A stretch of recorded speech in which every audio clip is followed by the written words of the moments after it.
વડોદરાના પાદરામાં 2 લાખની લાંચ માંગનાર પીઆઈ સામે કાર્યવાહી કરાઈ। પીઆઈ ચારણના સંભવિત તમામ આશ્રય સ્થાનો પર સર્ચ ઓપરેશન હાથ ધરાયું છે। એસીબીની ટીમે મહેમદાવાદમાં પીઆઈ એવી ચારણના ઘરે તપાસ કરી હતી। આરોપી પીઆઈ એવી ચારણ હજુ પણ પોલીસ પકડથી દૂર છે। વચેટિયા સાજિદ અલીના રિમાન્ડ પૂરા થતા તેમને જેલ હવાલે કરાયો।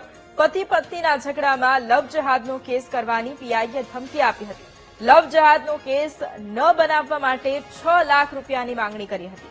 ભારે રકઝક બાદ 2 લાખ રૂપિયા આપવાનું નક્કી પણ કરાયું હતું। પીઆઈ વતી 2 લાખ રૂપિયાની લાંચ લેનારો સાજિદ અલી સૈયદ એસીબીના છટકામાં ફસાયો હતો।